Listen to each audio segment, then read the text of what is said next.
And we are live.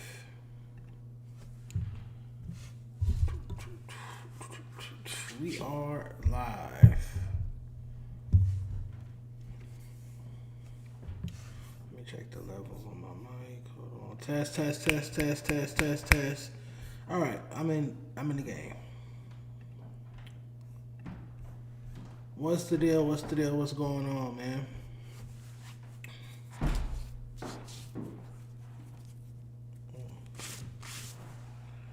Happy Saturday, man. I can never give up. My favorite chat member, what's the deal? You must not want to be modded up because I've been told you to DM me on Instagram your URL, your YouTube URL so that I can mod you up. But you must not want to be modded. What's the deal, though? What's going on, man? Oh, boy.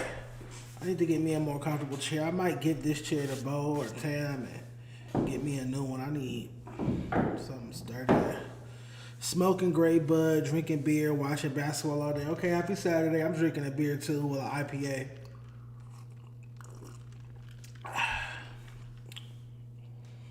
Did you bet last night? No, I really don't gamble. I really do not gamble. But I mean, I guess that wasn't gambling if you bet on Jason Luv. What's the deal, though? What's going on? What game's on today? Who's playing? Dejon, what your in and out order? Good question. I get a grilled cheese combo because I really don't like burgers like that. So I get a grilled cheese combo with either pink lemonade or strawberry shake. No lettuce or tomato on the grilled cheese. Just spread. Sometimes grilled onion, sometimes without, depending on the mood and how late it is. And yeah, that's it. Real simple. Grilled cheese combo. Dejon, you need a co-host. I have a co-host every Wednesday, Tam, every Monday. I have Bo Jackman on Fridays. I try to have a rapper. Like yesterday, I had KT the Loke. And then Saturday, the whole purpose of Saturday school is just to kind of sit here and vibe out with you guys, just me. Not that I'm against having somebody pull up, but it's like, yeah. I don't always need a co-host, though. It's cool for me to just sit here and talk to y'all sometimes. I feel like it make me a better host on Monday and Wednesday. If I talk, I can talk less and let my co-host talk more because I know I have the tendency to like over-talk my co-host sometimes. So if I come here and I just say everything I have to say now on Saturday, on Monday and Wednesday, I can kind of let Tam and Bill Jackman do their thing. My upstairs neighbor is making a lot of noise, but I guess. And we got some cool topics to talk about today. Obviously, we're going to laugh at Adam getting his ass whooped yesterday. Then Hitta J3 made a tweet about me bashing LA rap. We're going to talk about that. I want to look more into this theory. KT from Hoover yesterday, he was here. He was saying that the Hoovers are blackballed from LA rap and nobody wants to work with them and they can't go on Melrose and Desto Dub don't fuck with the Hoovers. We're going to talk about that a little bit more. And yeah, just vibe out with you guys. I got a bunch, like a whole bunch, at least like damn near 10 hip-hop conspiracies and industry conspiracies to react to, like videos I found online. We got some cool topics. I'm letting the chat warm up. I'm waiting on one of my mods to tap in. I told them I'm doing Saturday school now. Dejon, you know Dante is a fan of No Jumper, but I truly have more respect for you than I do for weak arms Adams. I like how you refer to yourself. And yeah, I think everybody knows that I could beat Adam up and that Adam is a buster. It looked like your fade at the festival. Adam got his shit mixed. Well, no, I was actually swinging back at the, unless you're talking about in reverse. I think, but no, we both were swinging. Adam wasn't even trying. I definitely got more hands than Adam. I think that's clear. I think everybody knows that, y'all. Everybody knows that. But yeah, so this is episode 2 of Saturday School. This is my new stream. There we go. We got a mod. We need Dejon on the next brand risk. Shout out to Donnie, OTB Donnie. What's good, bro? Man, they said they wanted me to fight Flacco, but nobody could convince Flacco to get in the ring with me. I think that would have been funny. That would have been viral. That would have been good for the city to see me beat him up for all his bullshit. And we would have did, I feel like it would have been a better fight than the fat niggas that was fighting yesterday. Chibu and whoever the dude with the hair bun was. That was a ridiculous fight. So, yeah. Dante is an alter ego. Why do you refer to yourself like that? Dante is an alter ego, but will beat the brakes off of Adam. Yeah, I think we all know. I mean, I never thought y'all questioned that Adam had better hands than I did. Like, that's crazy. These lights get so bright. I swear to God. Looks like I have to look over here. Like, looking right here into these lights is crazy. But yeah, man, hit that like button. We got a mod in here so we can start. I don't like to really start unless we have a mod in case y'all start saying something crazy. Shout out to everybody in here. Make sure you hit that like button. Sub up if you aren't subscribed. Every Monday, me and Bo Jackman do the Monday show. Every Wednesday, Tam and I do a Day and Late podcast. Fridays is normally me here with a rapper. And then, like I said, Saturdays is going to be me by myself for the most part. Just shooting the shit Saturday school. Who do y'all want to see Donnie squabble? Donnie should squabble Mikey. Donnie versus Mikey. Let's make that happen. But hold on, let me pull up the Adam fight.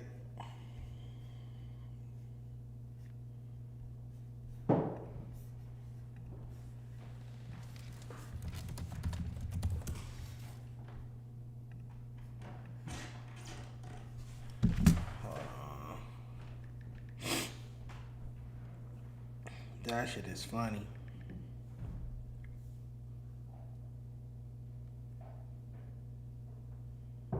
Here we go. That's a classic. I knew Adam was going to lose, but I did think because he was training, he would at least throw a real punch or two and hit the nigga, connect with the nigga. And it's like I watched all those bullshit undercard fights, except the females. Them two women boxers was getting down.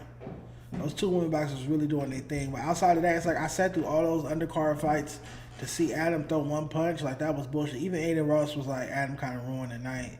He could have did more. Waste of time. All right, hold on. Here we go. You know we got our back. Go tie. Oh shit. Never let a man fuck your bitch. Never let a man fuck your bitch. Oh no. Oh my God. Never. No. Oh wait. Oh. Wait. No. Oh damn! It's worse today. Yo, he practices score punch, not take a punch. Bro, Adam, what are you doing? It's going down. This is all part of the plan. Black set him up. This is all part of the plan. Black set him up. Black, you set him up. No, I didn't. You didn't get him good training. Black ain't shit.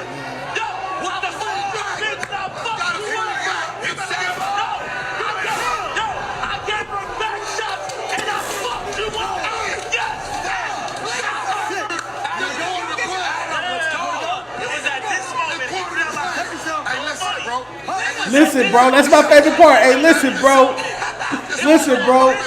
Black is bullshit. He's down, man. He is a bitch. Oh, that nigga's a hoe, man.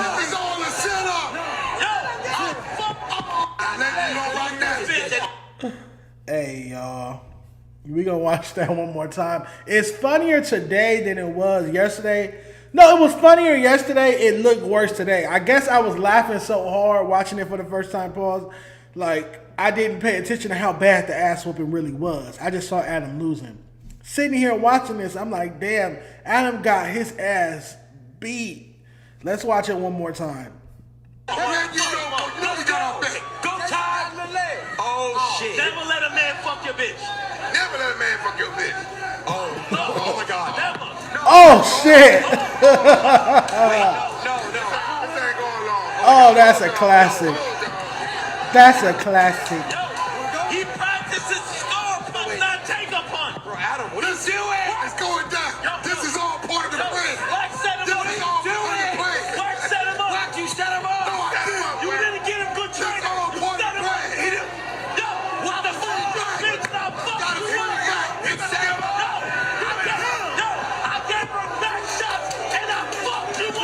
crazy, man. The commentary is crazy too. Listen, bro. Listen, bro.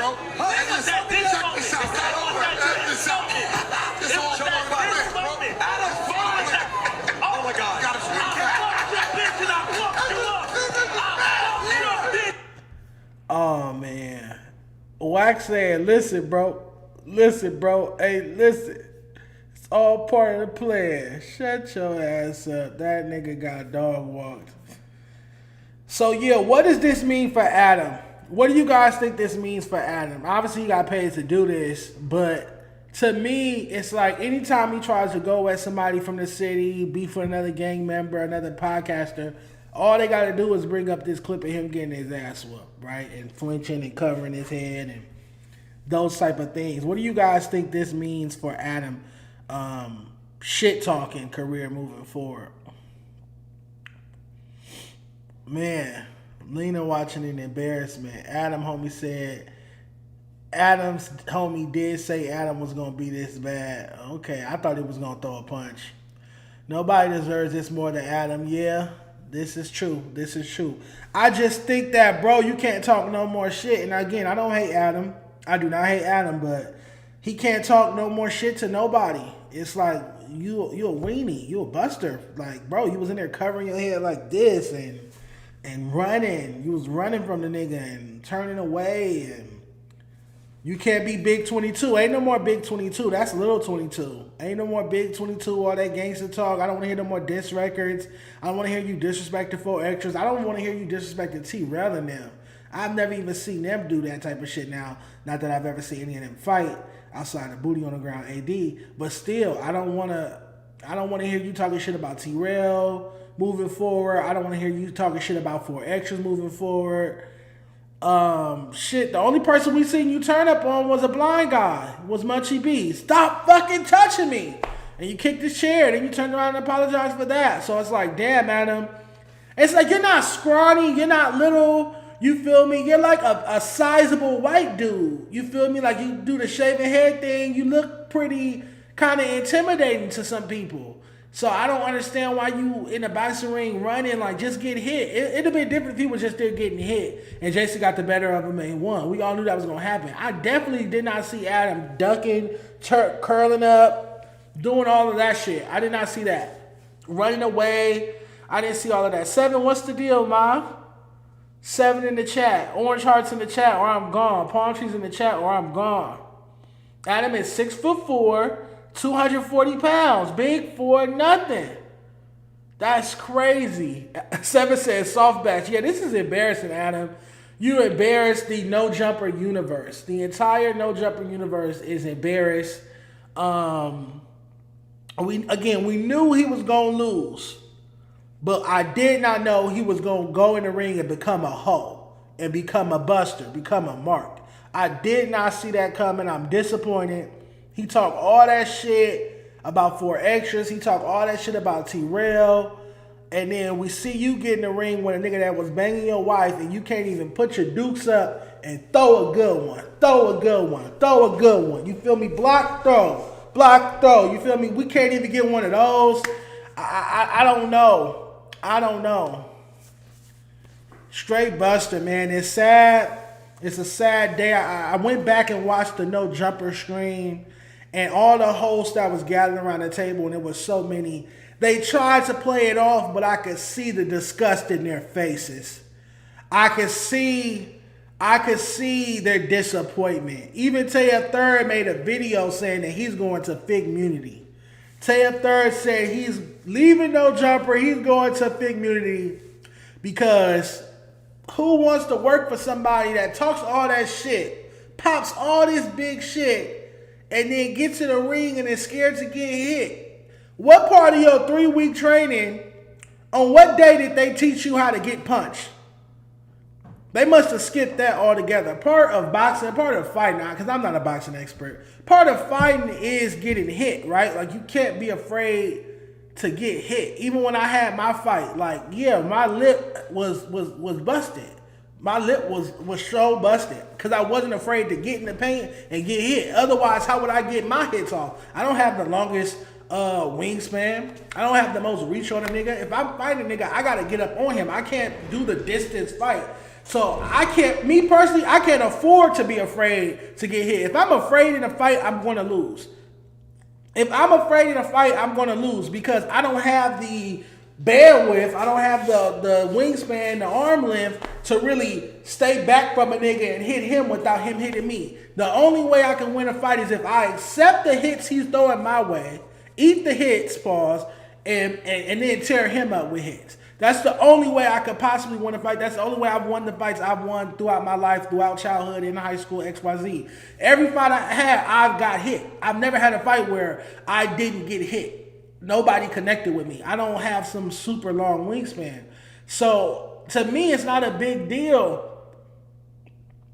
I don't know who John L. Sullivan is. But to me, it's not a big deal to get hit. That shit really don't hurt till the next day. If you want to fight, anybody in the chat, you've been in a fight before, does getting hit hurt in a fight? Because anytime I've been in a fight, the hits, the punches do not hurt. Later that night, the next day, you feel that shit. But in the moment when I'm upset and I'm fighting, I don't really feel what you're doing. It really like, it feel like pressure. It don't feel like pain. It feel like weight is on my face or weight is on me. But I'm used to carrying around weight. It never feels like no pain until like the next day or maybe late at night when you're trying to go to sleep. You're like, shit. So, nonetheless, Adam, we're going to watch this video one more time because I want a good laugh before we move to the next topic. But Adam, I'm very disappointed in you. I would say you make the city look bad, but you're not from LA. You're from New Hampshire. And we don't claim Adam out here in LA. Let's watch this one more time. We're going to read the caption. Letting a man fuck your wife then beat you up is crazy. I saw a lot of people in the Reddit say that Adam has a humiliation kink, like he likes to be humiliated. That could be a thing. Let's check it out. This is all the setup. This is all the setup. I let you know right now. You know we got our back. Go time. Oh shit. Never let a man fuck your bitch. Never let a man fuck your bitch. Oh no. Oh my God. Never. No. No way. Wait. No. This ain't going long. Oh my God. Hold on. No. Yo. He practices score, but not take a punt. Bro, Adam, what are you doing? It's going down. This is all part of the plan. Black set him up. What are you doing? Black set him up. Black, you set him up. No, I didn't. You didn't get him good training. You set him up. Yo, what the fuck? Getting whooped, man. This nigga's a hoe. Shout out to Adam, but bro, you a hoe for this. You a hoe. This is not respectable. This is not respectable. It's not respectable at all. The New Hampshire, ain't he from New Hampshire or something like that? Vermont, Delaware, some East Coast shit. That part of the country came out. That was that New Hampshire vibe for sure. And yeah, L. Adam, man. All he had to do was throw a straight jab when Jason was swinging from the hips. Just catch him with one. If Adam caught him with one good lick, boom! Respect. But for you not to throw... Yeah, his trainer for sure is a scammer. His trainer need to be fired and need to refund him the money. But all Adam had to do was throw one good punch and connect, and we would have been like, shit, he out there. To me, going in the ring and doing what he did is the same as not getting in the ring. What he did is just as scary as being too afraid to get in the ring. You got in the ring just to run from the nigga. T-Rail is disabled and was still handed to Adam22, no pun intended. Adam would be like, we have business together. What does that say when T-Rail got up on him? We have business together. Man, the females had a better fight because Exmina, whatever, the Hispanic chick with the braids and the hair in her head, she was leaking and still was throwing them the whole time. I love that fight. That was the best part of yesterday, was watching the females fight. That was a really, really good fight. The short chick didn't have the reach or bandwidth to really hang in there with old girl, but that didn't stop her. She still gave it the best she had and went all 3 rounds. And she ended up leaking and all of that. But Adam, how do you let the females outbox you? How do you let the females outfight you? How do you get whooped out right after some females actually go through it? Like, she took her through there, and Jason took you through there. Pause. This is crazy. So let me ask you guys this: what are some other fights you want to see happen? If there was to be a West Coast or LA, another fight, boxing match, XYZ, expositions, whatever you want to call it. What are some of the fights you want to undercard, and what's the main card? I feel like I would love to see AD versus Crip Mac. What are some other fights you guys want to see? Obviously, we need to see Rich Grinder versus Bosco happen again with no MMA, just fight like regular boxing, or you feel me, using your fist. Me versus Flacco would make sense. Dejon versus Flacco, yeah, I would love that. Lush versus Adam. Lush is gonna ragtag Adam, man. That'd be funny. Yeah, me versus Flacco for sure.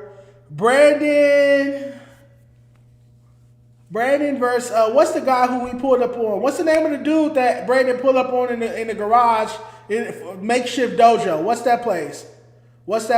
So we got who we got? We got AD versus Crip Mac, Dejon versus Flacco, Lush versus Adam.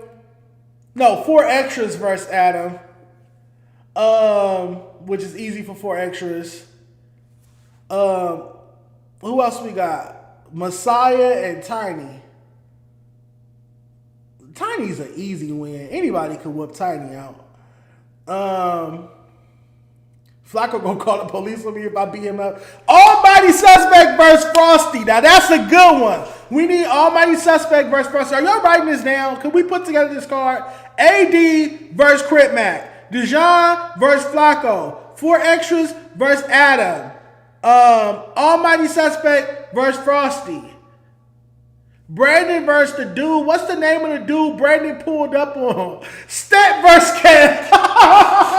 7, get out my chat. Step versus Kev. Kev will put hands if he don't nigga. Look like Kev was finna turn up with old boy on King.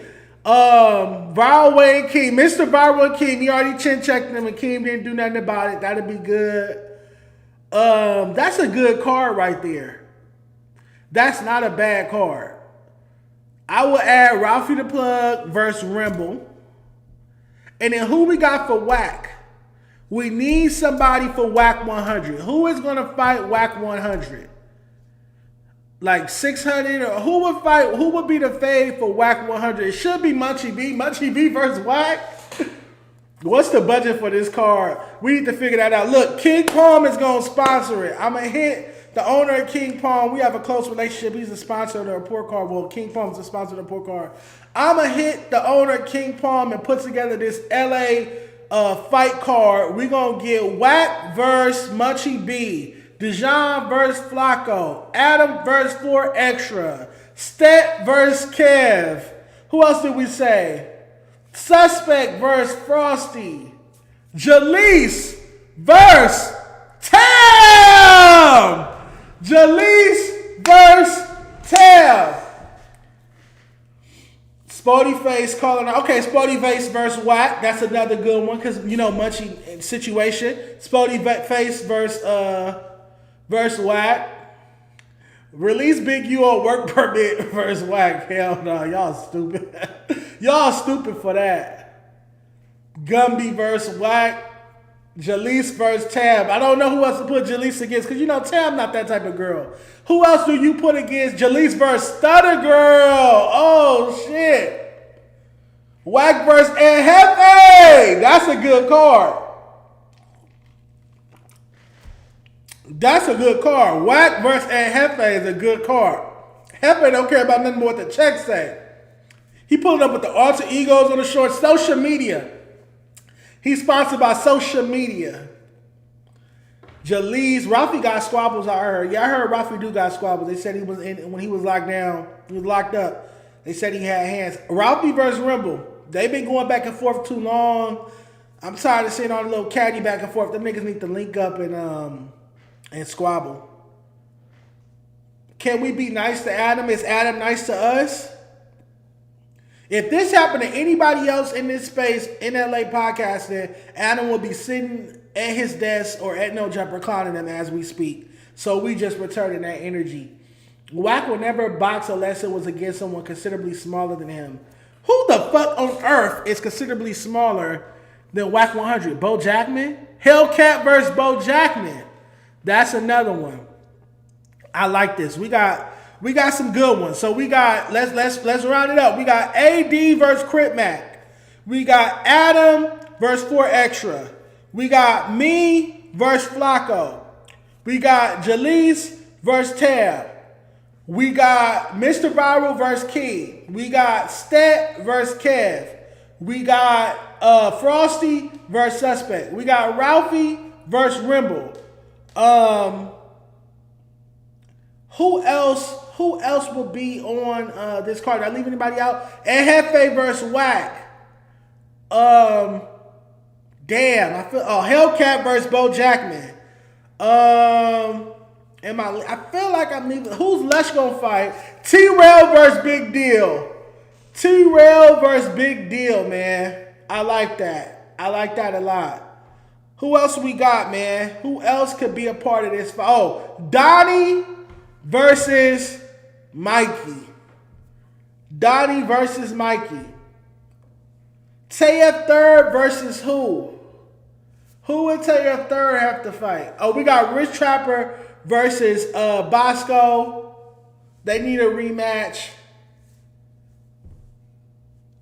ODM versus Smack. 2 smokers. ODM versus Smack. 2 smokers. I love it, man. Smack versus 2, bro. Hey, y'all. Y'all is wilding today. This is good. Let's put this together. Let's get it into Reddit. Remember where you heard this fight card from first. Y'all didn't get Donnie versus Lush. Instead of Mikey, Donnie versus Lush. Jalise versus Tayef Third is crazy. Y'all need a fade. Who is Tayef Third gonna fade? Tayef Third needs a good fade. This is funny, man. What about Pooh? Tayef Third versus Ricky. No, Pooh versus Ricky. 2 non-affiliates. Pooh versus Ricky. I like that. Jalise versus Almighty. Nah, we not doing that. Pooh versus Ricky. This is good. I'm excited. Donnie with Mop Lush. Come on, man. I don't care about what the checks say. Lush and I can both use the money. I don't care about what the checks say. All right, for sure, man. That's a cool undercard. I'm fucking with that undercard a lot. I wanted to get to something we was talking about yesterday, if I can. Do y'all think the Hoovers are blackballed from West Coast hip hop, LA rap, all that good stuff?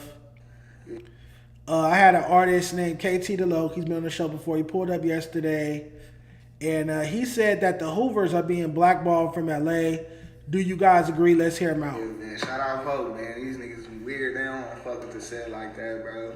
Oh, you still? Do you still feel like, it's only been a couple weeks? Are you still under the impression that the Hoovers have been blackballed? Bro, I'm telling you, bro. That's a prime example, bro. This nigga did not want to sign us just because most of his people was.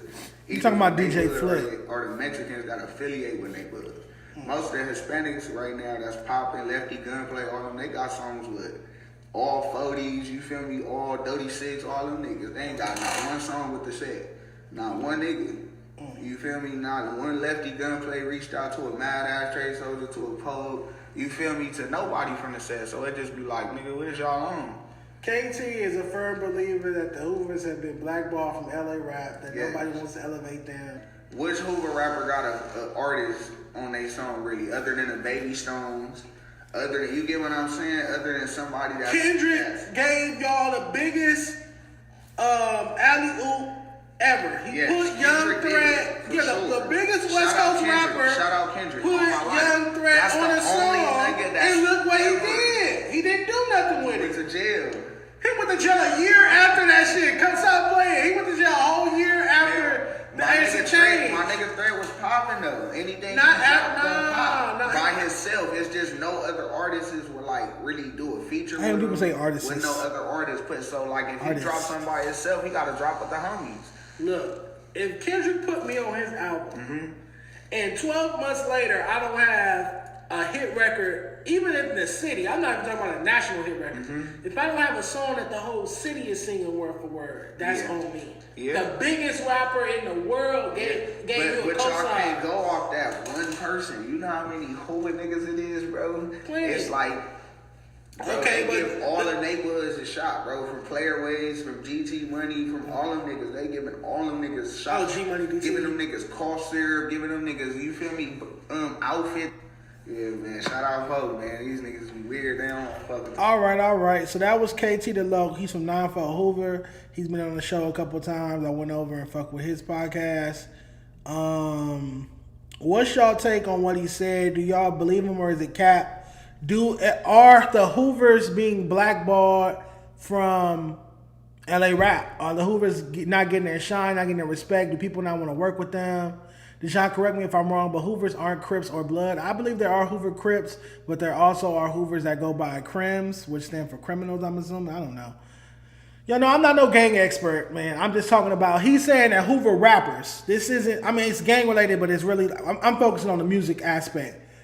KT, a rapper from Hoover, is saying that Hoover Rappers are being blackballed from LA rap. And that has my interest. That has me intrigued. Like, are Hoover Rappers being blackballed from LA rap? He's saying that Desto Dub and doesn't fuck with the Hoover Rappers. He don't give them awful lot of cough syrup clothes. They're not included in the photo shoots. And I know that sounds like miscellaneous or, fickle, but nonetheless, that's a big resource. Awful lot of cough syrup is a big resource for LA rappers. They go not only being seen in the clothes, but being a part of the photo shoots and the events that they have and going to the store and doing content, shooting videos, taking pictures, putting on social media. That's one of the few, well, no, there's plenty of resources, but that's one of the resources that LA rappers have to their disposal. So he's saying that you never see Hoovers get free cough syrup clothes, you never see Hoovers up at the store. He went on to say in this video, that they can't, like Hoovers can't just go up to Melrose and shoot content, shoot videos because Marathon Burger is there. He just kept going on and on. He was saying in the beginning how DJ Flip was supposed to sign him and his group Blueface Boys, but all of DJ Flip's associates are from neighborhood, and so DJ Flip didn't sign him. What's your take? Are Hoovers getting blackballed? 7 said Hoovers are gangsters and Crips and criminals. Okay, so it's a lot of them.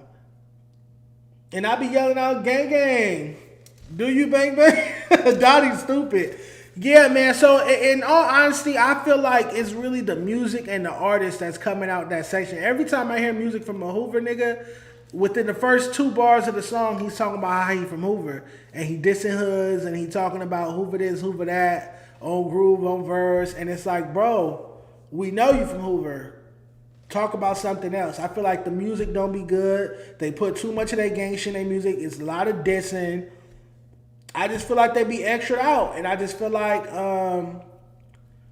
people don't want to be bothered with that. I feel like, even, and then like I said, Young Threat, you get the opportunity of a lifetime. You get a Kendrick feature, a Kendrick collab, and you don't follow that up with no good music. You don't follow that up with no big hit. Instead you turn around and be in the streets on bullshit. Now you locked up. So it's like somebody threw the Hoovers an alley-oop and they didn't take advantage of it. Not Traffic or TF. Honestly speaking, and shout out to Traffic, shout out to TF. They make old school sounding music. Like TF and Traffic, they make music that, and they are older. They make music that I don't see outside of novelty, for the most part, I don't see their records making it past Arizona because their music is very G-Funk, gangsta boogie, old school, OG gangster rap, lowrider music, you feel me, with all the funk and bass and stuff. And it's that's cool. There's a lane out here for that out here. But I don't see that being I don't see it having commercial appeal. I don't see that charting. I don't see that being the most streamed song, you feel me? And Traffic is talented. I've been in the studio with Traffic. I've seen him work. TF out-rap a lot of niggas, but I feel like that music is stuck in the 90s, early 2000s. So, yeah, I don't feel like they could Unless they like do like a Zoe Sama type of underrated type song when you make a novelty record like that. But even then, that's really Zoe Sama's only hit, and that song came out January 2022. So shout out to Traffic and TF, but yeah, I feel like their music is stuck in that LA box. Like that gangsta boogie shit. Yeah, I don't know. Some other artists from Hoover, BMG D-Mac. Now he makes a modern sounding music. He has a disposition, like he's arrogant, he's cocky, he feels like he's bigger than the program. He don't need platforms, he don't need support, he just want to do his own thing. Make me a mod. Somebody make Bo. I'll make Bo a mod. Jackman Bo. I'll make him mod when I get a second. All that backpacking rapping ain't worth a shit. No, it's cool to be a lyrical MC, but it can't be over like G-Funk beats if you expect people to really fuck with it. So yeah, are the Hoovers blackballed? Yes or no? I don't think they blackballed. I think they just not make it. Because if they came out with a dope song, some dope records, a rapper from Hoover came out with a dope project, people will fuck with it unless they dissing all over it and then it's not a dope project. So yeah, shout out to KT, but I really don't think the Hoovers are blackballed. Speaking of gang members, Hitta J3, a blood from Compton. He's a member of the group Meet the Whoops. And obviously he was on Kendrick's GNX title track with Peso and Young Threat, who we were just speaking of. He's upset. I'm sure this tweet is about me because who else bashes LA rap? Everybody else in the media space either ignores it or pretends that it's fire. Meanwhile, I keep it real with you guys and tell you what's the real, what's truthful, and that's LA rappers trash. LA rappers, new LA rappers trash. New LA rappers dead. They died with Draco. So Hitta J3 said niggas from LA bash LA rap scene, but no, niggas from LA bash LA rap scene more than outsiders. Y'all should take your ass somewhere else then. Most of y'all barely accepted in your own city. Really, if it's not directed, it ain't respected. Nonetheless, I don't know any other media people that really bash LA rap out here. They kind of just be like, oh yeah, go West Coast. We the best. West Coast is the best. These niggas is fire. All these niggas is hard. But nobody's screaming their music. Nobody's playing their music. Music not getting past Arizona. Nobody can do a tour past Arizona. So how good is the fucking music? What's y'all take on this, man? I feel like these niggas want us to lie to them because at the end of the day, hold on. I feel like these LA rappers really want us to lie. They want us to lie and tell them that their music is good, and that's your bitch job. That's your girlfriend, baby mama. That's your bitch job to rub your back and tell you everything's okay and keep going, baby. You the best. You gonna be the GOAT. Woo. That is not my job, bro. My job is to keep it real as a journalist. When I hear y'all music, it don't sound good. Like who the fuck getting in their car playing Hitta J3? Let's keep it a buck. Who is getting in their car playing Hitta J3? The last time we did that was Do Your Gutter. That was 2013, 2014. You get what I'm saying? Like, nah, that music don't sound good. Meet the Whoops. That, to me, that was a failed group. They sound was not good. I just didn't like it. It was too stuck in the past. It was just a bunch of bloods trying to prove that they can rap over weak beats. Rapping real hard and aggressive over weak beats. And it's like, I don't know, man. I wasn't feeling that. I don't feel like Meet the Whoops produced one hit record. Out their music, they did not give us one hit record. Not one.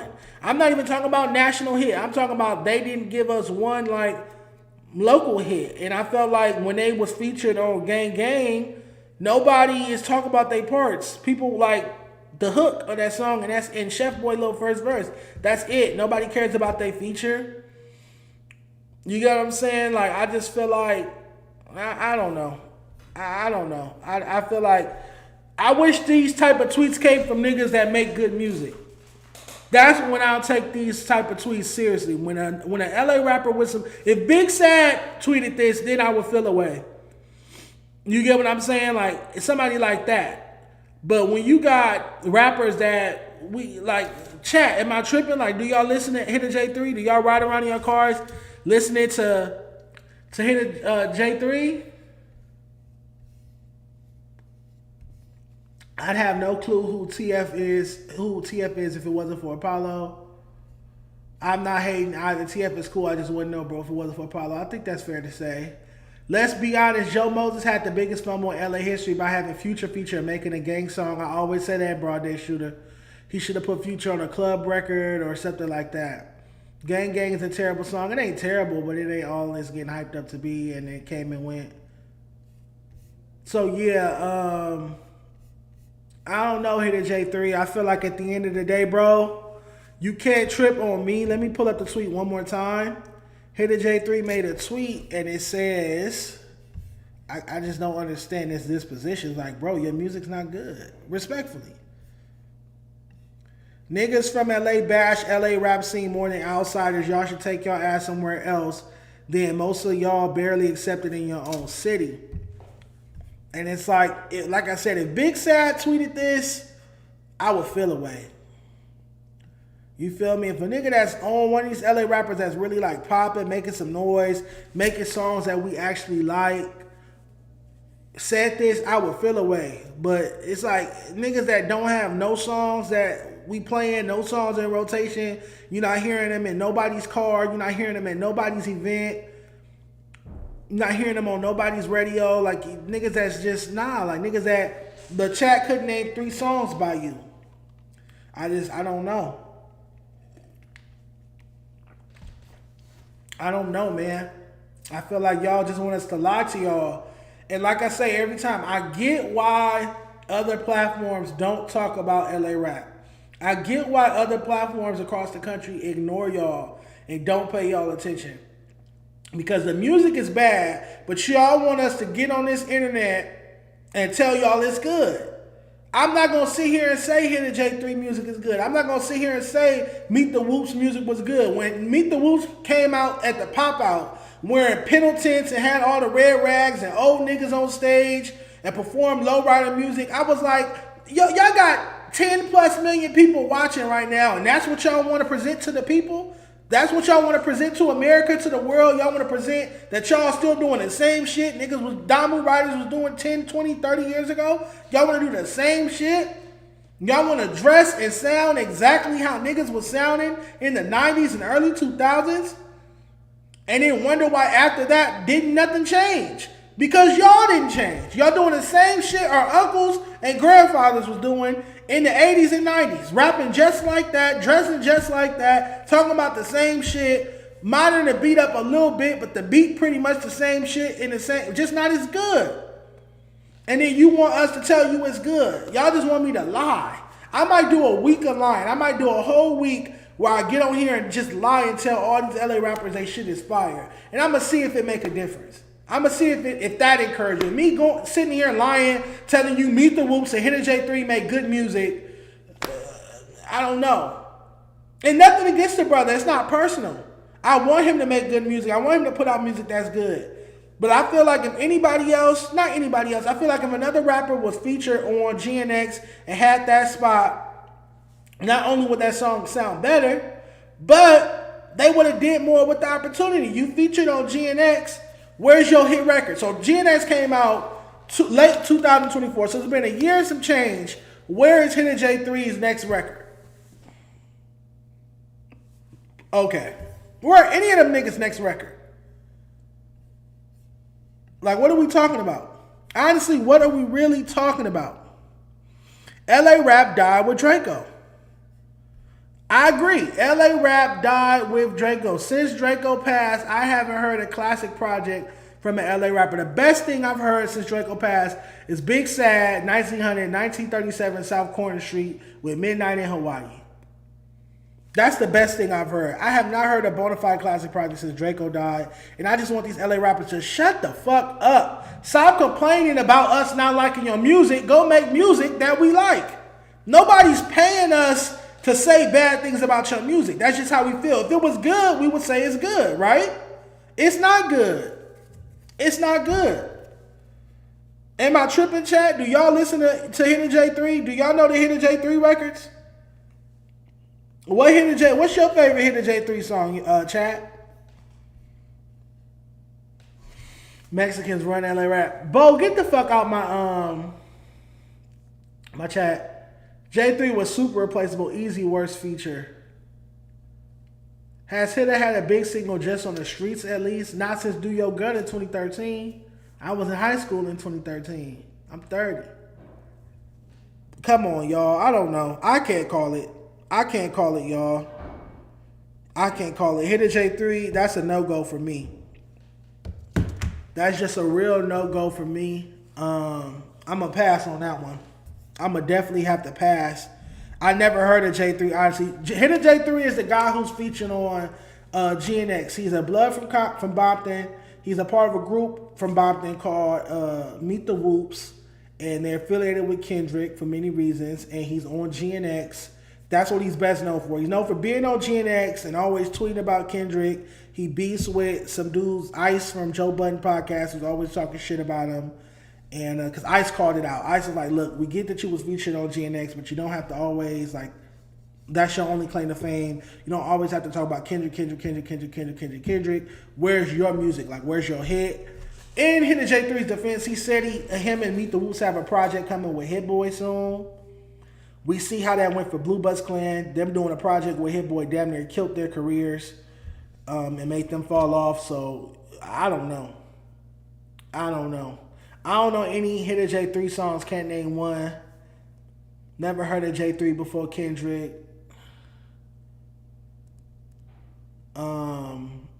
I fuck with J Rady, but I feel like he really don't miss and is different enough to go past Arizona. We'll see that when he drops this project next week. We'll see that. Ramona Park Broke My Heart by Vince Staples is a classic. That's a good album. I don't know about classic. The Lil Baby record was cool. The Magic single was cool. The Other Mustard record was cool. But classic, nah. I don't know. Victory Lap is a classic. You feel me? Like, name your favorite Joe Moses songs. My favorite Joe Moses songs: WCW, Owe Me Something, Fresh Out with Tory Lanez, Go Bitch with Ty Dolla $ign, For the Bitches. Yeah, some songs like that. I just feel like Joe Moses is an OG. I don't see Joe Moses like going like past Arizona either. We know of him for sure, but no one is pulling up, bumping, hit him. And that's what I'm saying. If no one is pulling up, bumping your music, why are you on Twitter talking about we bashing the LA rap scene? It deserves to be bashed. In conclusion, before we move off this topic, LA rap deserves to be bashed. Y'all have put out music that deserves to be booed and bashed and talked shit about because it's trash, it's weak, it's subpar, mid at best. Unless you're Big Sad, like AZ Chai, Kendrick, something like that, for the most part, our music is weak. Blueface is trash. That shit's trash. All these niggas is weak. I'm waiting on J Brady to step up his lyricism, step up his flow, but right now it's subpar, but we're going to see. Hopefully he steps it up. These niggas is weak. NorCal is carrying the West Coast. That's debatable. We waiting on Savvy Third. He's locked up. X4 locked up. Young Threat locked up. Compton TG locked up. I'm bumping Big Sad and Ralphie before J3, even some of the Mexican food before J3. J3 has an unlikable voice. I think that's one of the main things about Hitta J3. Hitta J3 has a very unlikable voice, like his actual rapping voice is unlikable. Yeah, it just sounds mid and plain. There's no specialty to his rapping. There's no nuance. Again, nothing personal. I just don't like his music. Every time I hear it, I fuck with Lil Bean. Every time I hear, but then Moose Man was saying that Lil Pete is better than Lil Bean. What's your thoughts on that? We need a Compton AD mixtape 2026. What Compton AD? You talking about Community AD? Dejon, you heard the Yaya female remix F. Nally Nunn is on it. Blueface is on it. I fuck with Lola Brooke. India Love is on it. F. That's the shit I be talking about. Compton AV sat his ass back on Fig a few weeks ago crying about how they was telling somebody that he know to turn his music off in Atlanta or in the South, and how the South don't fuck with West Coast music and disrespect West Coast music. You have the second, if not the biggest record we've heard from LA in a long time with Yaya. You fuck it up by putting Snoop Dogg on the remix. Then you gonna make another remix with Nally Nunn, India Love, and Blueface. Shout out to Lola Brooke. That's stupid. Why not go get like Skilla Baby or G Herbo or Glorilla, or you feel me, somebody that's actually gonna elevate the record, Pooh Shiesty, somebody actually gonna elevate the record and make people want to fuck with it down south or in different markets. Who's your favorite rapper that worked at No Jumper? I feel like the rapper who make the best music to work at No Jumper is Ralphie the Plug. Like, that's who make the best music as far as rappers working at No Jumper. Ralphie or Bricc Baby? Because Bricc Baby got some good music too. Young Berry Gordy was left off GNX. Let's time the Broad Day Shootout if we could, Donnie. Young Berry Gordy, Snoop Dogg's Yaya verse. F. Should have been on that record. Now, if Snoop Dogg wanted to remix that song and put it out on Instagram or YouTube or something like that, cool, that's great. Shout out to Ump. That's dope content. That's something to repost on Instagram. Like, hey, y'all, Snoop Dogg just did a remix to my song. But to make that the official remix just speaks to how dated and unintelligent and stuck in the past these LA rappers are, which is why y'all music don't get nowhere. So Yaya is done. Yeah, AV killed Yaya. Yaya's done. He has to come with another one. And me knowing AV for a very long time, he works in like waves, so that he don't drop just hit after hit after hit after hit. He'll have a hot record and then he'll disappear for a year or two. Then he'll come back with a hot record. So I don't know if he can make another Yaya the same way I don't know if Chef Boy can make another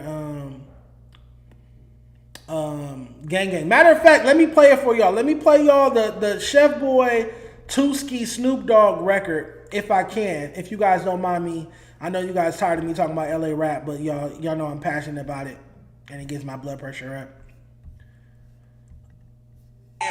Alright, I'm about to play y'all the song. Are y'all ready? This is Chef Boy and Snoop Dogg and Tuski. Let's check it out. Tuski from A-Tray. Let's check it out. It's called Members, featuring Chef Boy, Snoop Dogg, Tuski. You going crazy?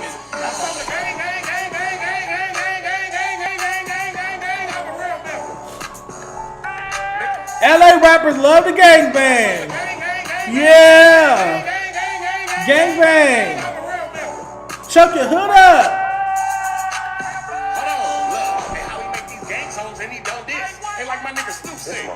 Don't quit, I might be sneaking with your bitch. She gon' go wherever I go because she on dick.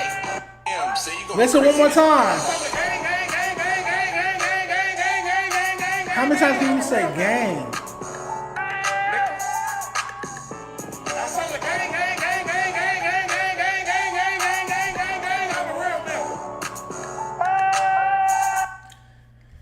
LA rap is dead, y'all. Y'all hear me? LA rap is dead, y'all. LA rap is dead, y'all. LA rap died with Draco. LA rap is dead, y'all. LA rap died with Draco. This is what a gang. I'm a real member. Bitch is on the gang. I'm a real member. That shit ain't making it past Arizona, man. All 32 said Chef Boy is trash, man. Pumps in the butt. Pumps in the butt. Pumps in the butt. Pumps in the butt. Pumps in the butt. Pumps in the butt. Oh, man. Y'all stuck in the past, man. Y'all are stuck in the past. That song is the past at the end of the block. Nah, you gonna see people making TikToks to that song. Watch. I'm in a gang. I'm a real member. Oh man, LA rap is twerk club music now. Only thing going viral. That ain't even club music, man. They ain't playing that in the club. That's just twerk music. That's party music. That ain't club music. You ain't buying no bottles for that. You don't want that song playing while $1,000 worth of bottles you know order, $800 worth of bottles you know order is coming out with the sparklers. You don't want money gang gang gang gang gang gang gang gang gang gang. That's dusty. That's red cup music.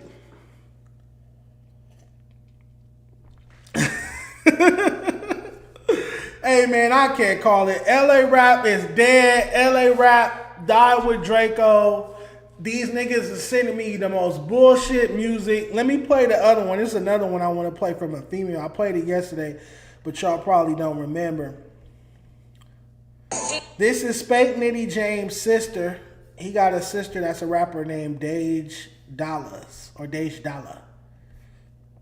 And she got a song called She Get It, produced by Loda Gray. Beat is a little catchy, but let's check it out. She Get It. Right cheek, bop, bop, bop, right cheek, left cheek, bop, bop, bop, left cheek, right cheek, bop, bop, bop, right cheek, left cheek, bop, bop, bop, shake that little shit, little bitch, wop, wop, wop, shake that little shit like this, drop, drop, drop, drop that little shit real quick, let me see you hit that shit, aye, to the left she get it, to the right she get it, to the left she get it, left, right, left, go crazy, left cheek, right cheek, bop, bop, bop, right cheek, left cheek, bop, bop, bop, left cheek, right cheek, bop, bop, bop, right cheek, left cheek, bop, bop, bop, left cheek, right cheek, bop, bop, bop, right cheek, left cheek, bop, bop, bop, left cheek, right cheek, bop, bop, bop, right cheek, left cheek, bop, bop, bop, we in the fun, got this bitch done, got this. Oh, that's a dope bar. That bar is crazy.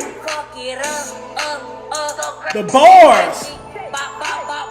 Did y'all hear the bars? Y'all not listening. That shit is hard, man. Them fucking bars. You don't know what the fuck she's talking about. You're not used to real bars like that. That she barred up, right? That was so fucking hard. Left cheek, right cheek. Bop, bop, bop. That's a classic. That's a classic. Please don't bring up female rappers. That latest music video got 300 views after a month. That's a classic. That's a classic. Female smack. Flacco uses Grok AI to make Dejon replace the female in his music video. Oh, that's nasty. Man, that's a classic, man. Left cheek, right cheek, bop, bop, bop, right cheek, left cheek, bop, bop, bop, left, right. Left, left, right, right. That's all y'all rap about. Is a bitch shaking her ass to the left, shake it to the right, tune it up, bend it over, shake it fast. Let me get behind it. I fucked your bitch. I fuck your bitch. I'm rich. I'm that nigga. Left cheek, right cheek, bend it over, shake it fast. Y'all are trash. Y'all can't rap. Y'all make weak music. LA rap died with Draco. I'm going to title this video, LA Rap Died with Draco. Let's watch this. Let's watch this one more time, y'all. Right cheek, left cheek, bop, bop, bop, left cheek, right cheek, bop, bop, bop, right cheek, left cheek, bop, bop, bop, shake that little shit, little bitch, wop, wop, wop, shake that little shit like this, drop, drop, drop, drop that little shit real quick, let me see you hit that shit, aye, to the left she get it, to the right she get it, to the left she get it. Left, right, left, go crazy. Left cheek, right cheek, bop, bop, bop, right cheek, left cheek, bop, bop, bop, left cheek, right cheek, bop, bop, bop, right cheek, left cheek, bop, bop, bop, left cheek, right cheek, bop, bop, bop, right cheek, left cheek, bop, bop, bop, left cheek, right cheek, bop, bop, bop, right cheek, left cheek, bop, bop, bop. We in the fun, got this bitch done, got this. Get on your feet and fuck it up, go crazy, cheek, right cheek. Bop, bop, bop. Y'all rap like Dr. Seuss, man. Y'all rap like kindergartners. And it's embarrassing, and that shit's not getting anywhere. Oh, man. GNX not a classic? We're not talking about fucking Kendrick, man. Kendrick came out before Draco. We're not talking about artists that dropped before Draco. Kendrick, obviously, GNX is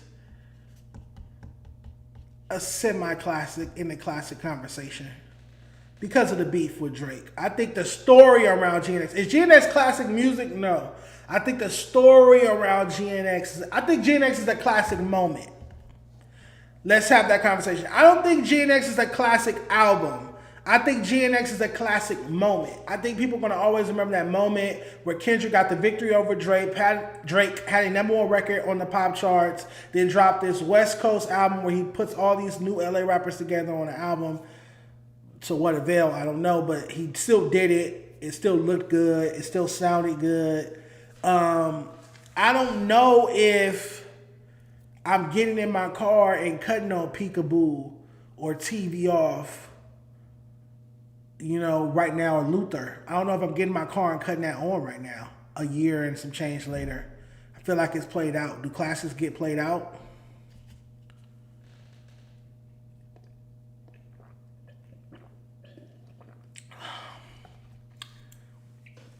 It's bop, bop, bop. Not pop, pop, pop. Bop, bop, bop. Left cheek, right cheek. Bop, bop, bop. I feel like GNX is a great album, and I feel like it's a classic moment in hip hop. I don't classic album. I feel like Good Kid, Mad City is a classic album. GNX is a classic moment. If Kendrick wasn't beefing with Drake and dropped that, if that beef had never happened and Kendrick just dropped that album and had Peekaboo and Turn the TV Off, and simple party songs like that, I don't know if that album gets received as well. You get what I'm saying? I don't know. I haven't listened to GNX in much yet. I feel like maybe it's just some LA shit, but I feel like if I'm out and a nigga cut on GNX, or I get in a nigga car and he listen to GNX, it's like, bro, you might as well turn on the radio. It's like I'm listening to radio music. Like nah.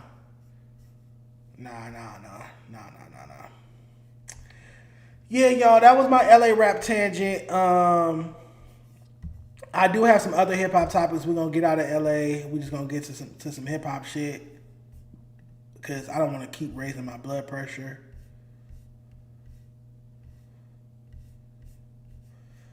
Oh man, let's see what we got. Oh, this is what I want y'all to do with me. I don't know if y'all can see this. I don't know about this one. This one's not as big on the screen. Pause. All right, you can only listen to one row for the rest of your life. We got a bunch of hip hop memes and talk to get to. Let's get to it. You can only listen to one row for the rest of your life. Help me out, chat. What we got? On the first one, Tupac, Big Pun, Jay-Z, Outkast. Row 2, Biggie, Big L, Snoop Dogg, Mobb Deep. 3, Nas, Dr. Dre, Rakim, Bone Thugs and Harmony. 4, Eminem, Ice Cube, DMX, Wu-Tang.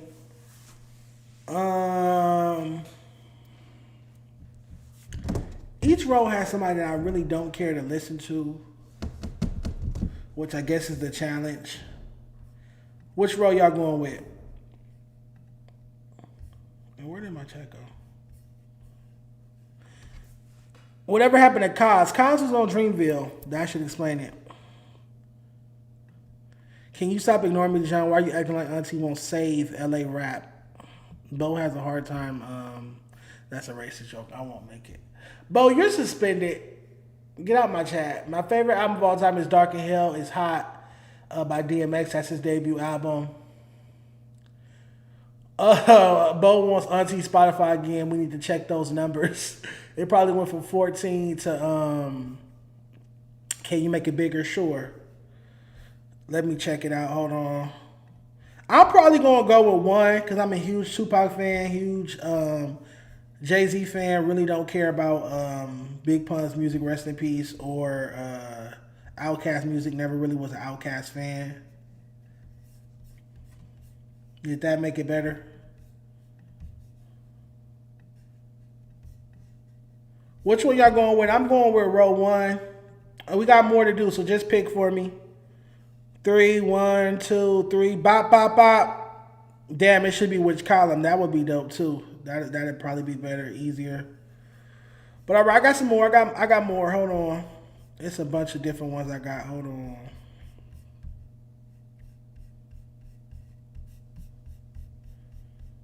Let me see. Who is the best blood rapper? Who is the best blood rapper, I would assume, of all time or ever? I don't know. We got The Game. We got DJ Quick. Mac 10. Mac 10 spoke in my middle school graduation. Soulja Boy. J-Rock. Jim Jones. Hitman Holla. Get the fuck out of here. And YG 400. Who is the best blood rapper out of these guys? Who's the best blood rapper? I mean, obviously The Game, right? Or is it Lil Wayne? Is Lil Wayne a better rapper than The Game? That's a good question. Damn, this is good. Now I'm interested. Hold on. Is Lil Wayne a better rapper than The Game? Game's best project documentary versus Wayne's best project, Carter 3. I'm going Carter 3. And I feel like Wayne's a better, but Game actually got like some storytelling in his music. Wayne just kind of put words together good. Like he just punchline, put words, clever words together. Game can do that, but he also tells stories. This is a good one. Game or Lil Wayne, who's the better rapper?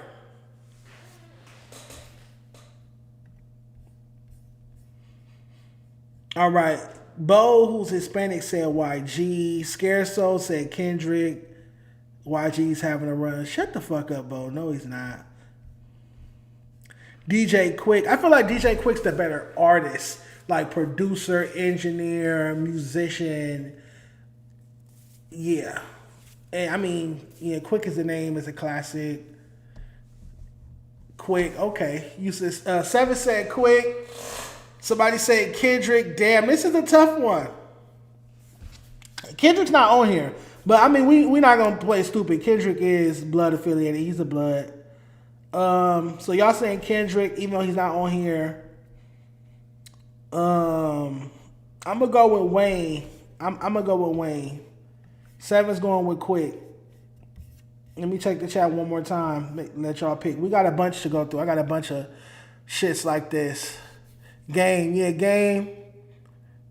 Game got like 2 good songs, in my opinion. That's cap. Wayne got a voice style that has inspired a generation who cite Game as an influence, question mark. He does not have a style and voice like that. Somebody said Birdman. All right, we moving on to the next one, man. Big Soulja Boy. Yeah, we moving on to the next one. I knew y'all wasn't going to take these hip-hop memes serious. Oh, man.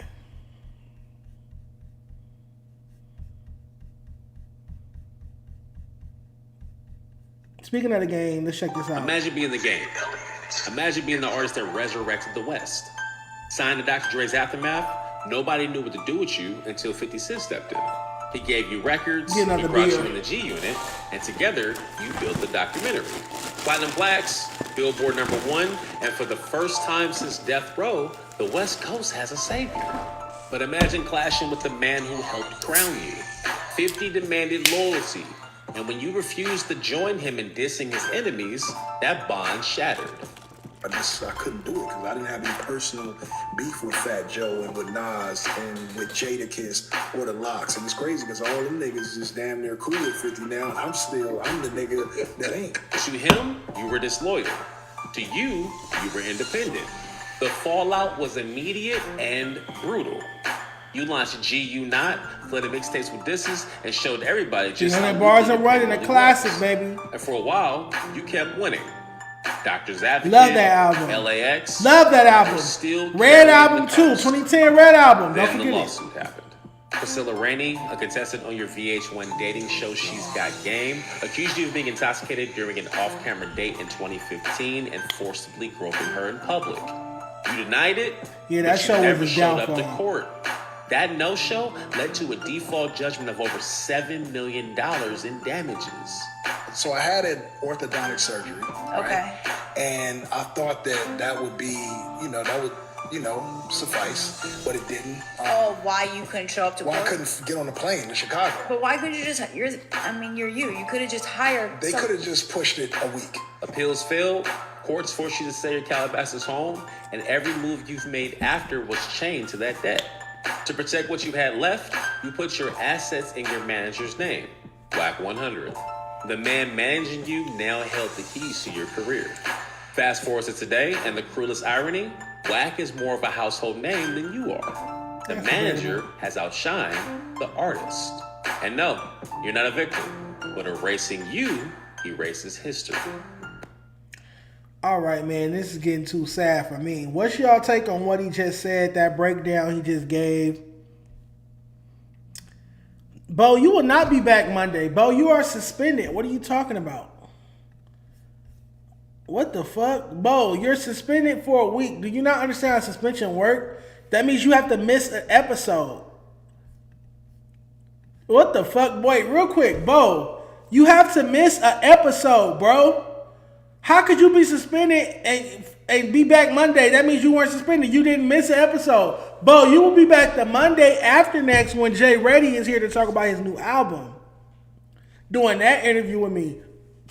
On Monday, we have, this beer, IPA makes me burp. On Monday, we have Kenny from No Jumper pulling up to fill in your seat, to fill in your spot to be my co-host that day. Kenny Malice from No Jumper and Luscious World is pulling up. Bo, you're suspended. That means you have to miss an episode. When I say you're suspended for a week, that means you miss an episode. That's like getting suspended from a game. That don't mean you just missed the rest of the game that you got kicked out of. You missed the next game. That's crazy. Bo thought he would be back Monday. I miss Moose Man. Hold on, Bo Jackman. You could have sat in on the Moose Man one because Tam was out of town. But you know your days is Mondays. I suspended you from a Monday show. When I told you this, I said on the stream, go watch. I said you'll be back when Jay Reddy is here. Jay Reddy is coming February 1st. His project dropped January 30th. February 1st, he'll be here. Kenny look like he's self-pinatas. They said extended suspension. No, he just misses one. He needs to miss one Monday. One Monday needs to pass where Bo Jackman sits at home and thinks about saying the N-word and promises he'll never say the N-word again. Anita gonna choose up on Kenny. Anita Cruz, man. Dejon, you are my fucking hero. Does Lefty Gunplay have to miss an episode? Okay, if I have bootleg Bojack, you will miss me. Kenny being bootleg Bojack is crazy. Y'all both short and Hispanic, I guess. But yeah, back to the Game topic. Game did fall out with 50 Cent because he refused to diss Nas and Jadakiss and Fat Joe, and now it looked like them people was cool with him. Maybe the Game should have just went along with his team leader and dissed them niggas. It's kind of like me on Fair to Say. Where I'm telling my co-hosts, like, let's beef with the Apollo. They coming at me, so that means we all. If we're a team, if we G Unit, and somebody disses me, then they just diss all of G Unit. And I feel like that's something that people don't understand. A lot of times it's like, oh no, they said something about you. They didn't say nothing about me, or they didn't say nothing about us. No, if they diss me and we a team, they said something about us. Just like if somebody diss you, it's I'm gonna take that personal as well. But everybody don't have that mindset, and I feel like that did cost the Game his career. I feel like if Game stayed with 50 and kept letting 50 write his songs and write his hooks and get him the right sound, he would be, my elbow is ashy, he would be in a better situation. But I did like Doctor's Advocate, but it wasn't good as documentary and the stuff that the Game was allegedly 50 Cent was allegedly writing for him. Gang rules. I mean, I guess just that to me, that's just teaming. That's just team rules. All right, don't worry, I got more. Let's check this one out. This video says hip hop media is dead. Let's check it out. A lot of these hip-hop channels is dying. They're fucking dead. Y'all shit is dying, bro. Yeah, because all that hood, street shit, and all that. That shit's out. How is it that? Tell that to the West Coast. Music industry. You have Diddy and Epstein, politicians, like all these people are starting to go down. Yeah. Right? Why? Big tech is flexing. this is a whole new ballgame. Oh, it's like, oh, y'all think human beings are still going to be in control. We're going to have our AI running everything. Yeah. And everybody going to be a slave. Yeah, exactly. Y'all just stay at home and go eat your Campbell soup. Yeah, and do nothing. Look at the hip-hop pages. Just look at all these hip-hop pages. They're talking about the same shit. That shit sounds... They ain't got no, like, that shit is done. We want to have real conversation. People have spoken. What else can y'all talk about? Your time's up. It's kind of gay to just talk about men all day. Jail stories. Tell stories. Hey, what did so-and-so do around the corner, around the block? Y'all talking about men all day. Men all day long. Oh yeah, so she had a problem with you, and you're broke. That's gay.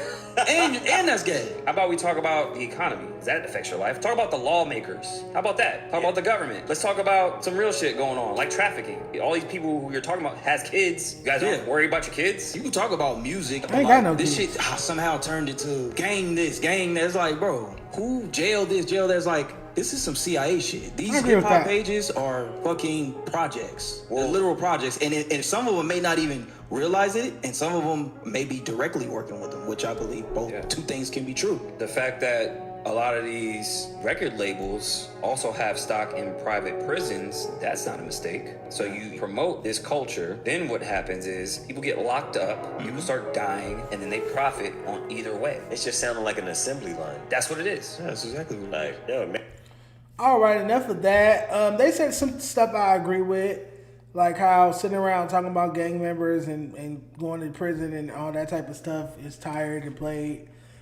Niggas need to talk about music more. But I feel like YouTubers, especially the YouTube algorithm, because when I talk about music on Instagram, it does cool. But when I talk about music normally on YouTube, it doesn't really necessarily do the same. But back to what they were saying, record labels owning prisons, it's kind of all a system. So you got the record label owning prisons because their music leads the youth to making decisions that result in them being in prison. Then the hip-hop media pages that are also allegedly funded by the CIA or whatever government organization they're talking about promotes the same type of gang violence and street hood shit, well, street shit nonetheless. It could be connected. It's not a bad conspiracy. What you guys think about? I've heard worse conspiracies. I've heard more far-fetched conspiracies than that. I just look at it like that's what the YouTube algorithm is pushing. The algorithm, which could also still be connected to the government. The YouTube algorithm is pushing, particularly out here, but in general, gang content. Meaning if you're talking about who's in prison, if you're talking about who snitched, if you're talking about those type of things, you get more views. And platforms want engagement, want to be in the algorithm, so they're going to talk about those type of things. I feel like me sitting here talking about so-and-so new album is not going to get as many views as me talking about so-and-so just snitched or so-and-so got in a shootout with so-and-so. You get what I'm saying? I don't know. Is hip-hop media dead? We know LA rappers dead. Do y'all think hip-hop media is dead? I think hip-hop media is dead because our so-called media persons don't know shit about hip-hop. That's why I think hip-hop media is dead. Like, Scotty didn't know who the president of Def Jam was. T-Rail didn't know that DJ Kool Herc was a DJ. He thought Kool Herc was a rapper. He told Hove that Kool Herc was a rapper.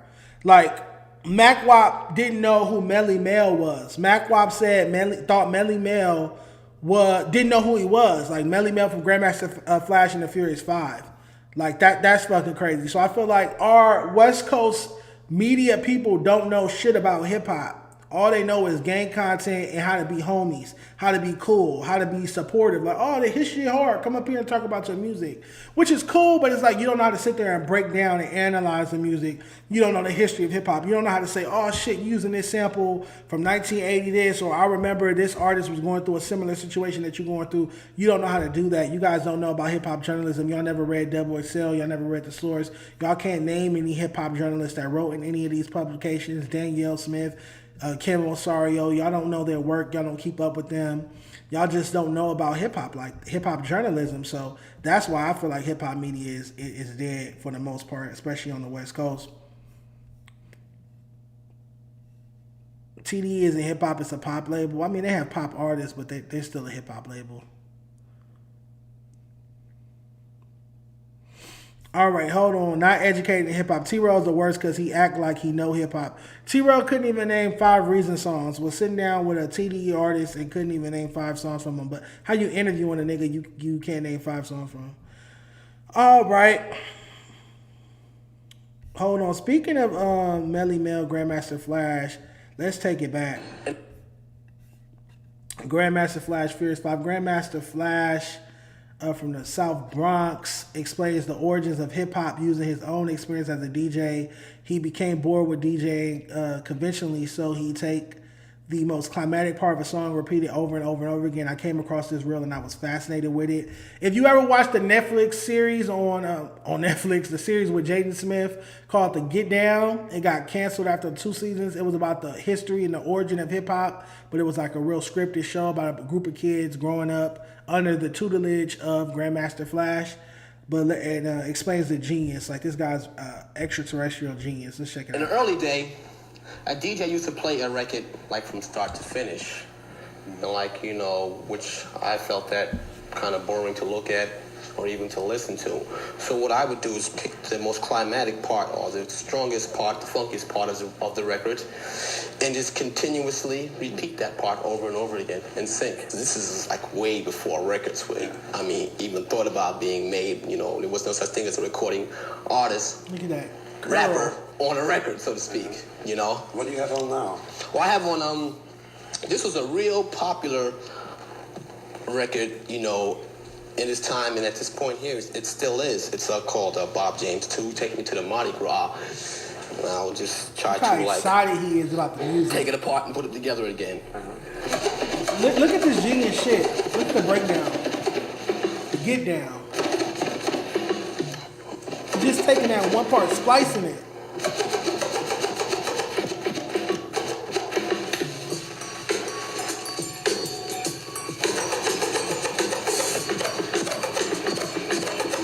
Just that one part.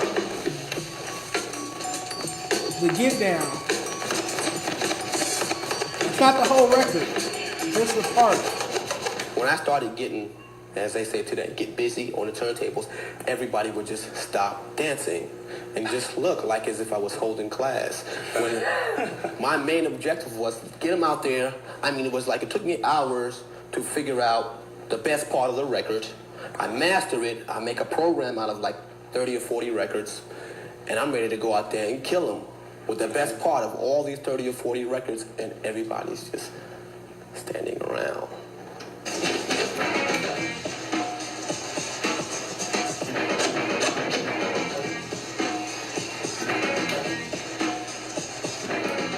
I needed something to get the people off what it was I was doing, and into a party mode. At that time there, playing in the parks with the style of music that we was playing, you had to keep the audience occupied, because if you didn't, you know, somebody might just get wild. And I mean, these things happen, you know. From there, that's when MCing. It's now, the standard is now called rapping. It was called MCing. And the rapping and the DJing, you know, intertwined together. It worked pretty good. In the early day. So one, shout out to the legendary Grandmaster Flash. Obviously not the inventor of hip hop, but one of his founding fathers. DJ Kool Herc is the inventor. What a lot of people don't know, which the series that Get Down on Netflix kind of expounded on, was he would take a crayon and like draw on the record the part, just like make a mark to just identify what part of the record he was splicing. So the he would find where that is on the vinyl and draw a little mark there, and he wouldn't let the needle get past that. He would know to bring it back. So you have a certain amount of seconds. Say it's like 15 seconds or 10 seconds, 12 seconds. He would cut it on, and then he knows he has 12 seconds to get the next vinyl at that same point, and then have that there. That way it can continue to play. And yeah, I think that's just genius for a kid from the projects, from the ghettos of Bronx, to do that type of shit in the late 70s, or throughout the 70s when he was doing it. In 1986, he was already famous, multi-platinum. Grandmaster Flash and Furious 5 had already blown up. I think they had broken up by that point. They was already looked at as OGs. In 86, the hottest hip-hop artist was LL Cool J, Run DMC. 86, I think that's before Rakim, that's before Fresh Prince, DJ Jazzy Jeff. Salt and Pepper might have been high, Roxanne Shante. That's before Big Daddy Kane. That's before Public Enemy, or right at Public Enemy. That's before NWA. That's before Cube. Ice-T might have been like a local LA rapper at the time. He wasn't famous in 1986. So yeah, that's that time, man. Mixing and scratching needs to come back. Shout out to the Boogie Down, man. They definitely not educated hip hop. Let's keep it going. I got more stuff in the tuck. Let me get something more. All right, so Jim Jones is saying that he put Kid Cudi on, and Kid Cudi responded. I didn't even know Jim Jones was on the Day and Night remix. I swear to God. I guess he went on a podcast and said him doing the remix of Day and Night is what put Kid Cudi on. Kid Cudi responds. Let's check it out. So Jim Jones, first off, we love Jim Jones, right? Like, I grew up on Jimmy. Like, he's the homie. I met him when I was coming up. He was cool, right? Jimmy, I'm going to address you directly, my nigga. You talking about how you are responsible for my success is a lie. You need to stop lying to people. You get on your little podcast. Not little. And you start gossiping and talking shit, and everybody on your podcast don't know the truth. So they all agreeing with you. But if you look under the comments under that post, you'll see people are letting you know what time it is. You know, this is part one. I got more to say. Day and Night was already a hit record. That part. Before you touched it. To this day, I've never heard the remix. I put it on my MySpace. It blew up. Okay? I had an entire mixtape. I was on my way. Motown was courting me. Kanye wanted to sign me. All because of Day and Night, because I put it on my MySpace and it blew up, my nigga. It blew up. I can promise you that Sylvia Rhone did not listen to your remix and say she wanted to sign me. That is not why I have a record deal, bro. We can stop it there. I don't need to hear any more. Jim Jones is one of the greatest cappers. He's heading in that the Game type of Fat Joe Game type of old head, just always lying. To this day, I've never heard the Jim Jones Day and Night remix. I did not know that Jim Jones was on the Day and Night remix. Day and Night was a huge record. I was in like elementary school, maybe 6th grade when the song dropped. Classic, blew Kid Cudi up, only for him to kind of like fall off shortly after. Then he picked up when Man on the Moon 2 when I was in high school. But yeah. Did y'all know Jim Jones was on the Day and Night remix? Because I don't think anybody fucking knew that, and nobody fucking cared about that. I don't think that's what made... I don't think that made him famous. DJ Marley Marl. Marley Marl is the most slept-on producer in hip-hop history. I'm jumping all over the place. Marley Marl was with Juice Crew. He produced Roxanne Shante, MC Sham, some Big Daddy Kane, LL Cool J, second, third albums. Marley Marl changed and elevated hip hop the same way Rakim did. So Rakim brought like flow and cadences to hip hop. And then Marley Marl, through some technology that he had on his machine, something he did where he could like take an instrument. Before Marley Marl, all hip hop production was using stock sounds. Whatever sounds came on the drum machine. Whatever sounds came with the technology you brought from the store, that's what you had to make the beats. That's why everything sounded, from 83 to 87, everything sounded like boom, boom, boom, boom, like karaoke machine music is what I call it. The Run DMC sound that Rick Rubin was doing, because he was using whatever sound the drum machine came with out the store. Marley Marl used his technology differently, and he was able to like splice, like, ooh, I'm going to take this drum from this old 70s record. I'm going to take this saxophone from this old 60s record. I'm going to take the violins from this record, and his machine could sample, isolate just that one instrument and sample just that instrument and then replay it to his dismay, so he could like press the button and it'll make the sound of that one instrument from this record and that one instrument from that record, and that changed hip hop because it just made it sound more genius, fuller, and just gave you like different layers to it. It didn't all just sound like clap your hands everybody, do do do. Like it had like different parts of each song. I think that was that is most fascinating. That's really my favorite era of hip hop. Is like 87 to like 92. They call it the golden era. And Juice Crew. Juice Crew, Roxanne Shante, Biz Marquis, rest in peace, Big Daddy Kane, MC Shan, Marley Marl, Mr. Magic, who was the radio DJ who put the group together. But yeah, I'll go on hip hop saying this all day long. Let's get to some gossip before I get back. I do got more hip hop topics, but let me turn y'all up to something real quick I saw on the Reddit. It looks like Big Deal's going off on T-Rail for getting his page zapped. Hold on. Oh shit, y'all can't see me. Hold on. Shout out to Big Deal. Y'all know he called into the stream on Wednesday with Moose Man. Shouted us out. It's a cold game service shit. It's a cold day in LA coming soon. He'll be pulling up soon. He said, let's check it out. Big Deal mad about his first YouTube page getting took down. And that's whole shit if a nigga doing that.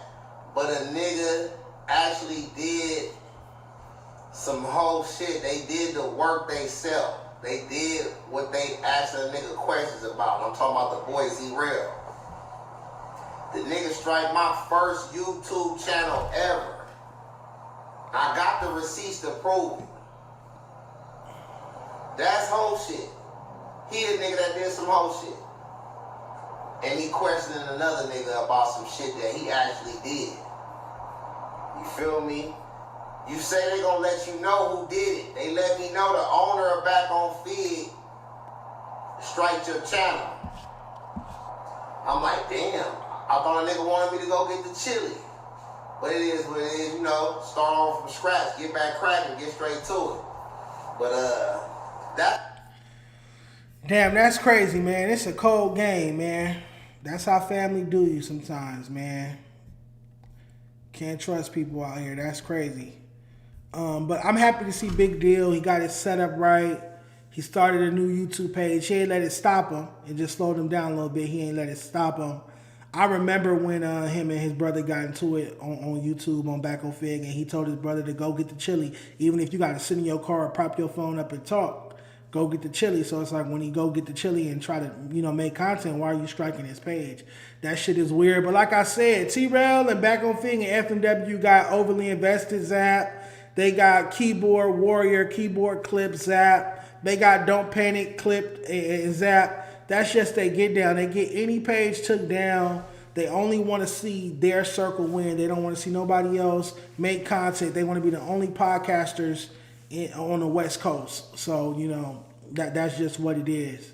You feel me? You can't let that stop you. That's why I left. Went and got my own shit. My gay ass could sit over here. Since it's such a problem that I'm gay while I was at FMW, now my gay ass is sitting in my own office. And I could be gay and sit here and scream and talk to the chat. And Big Deal got his own setup, his own spot, made a new channel and doing his own thing. So you feel me?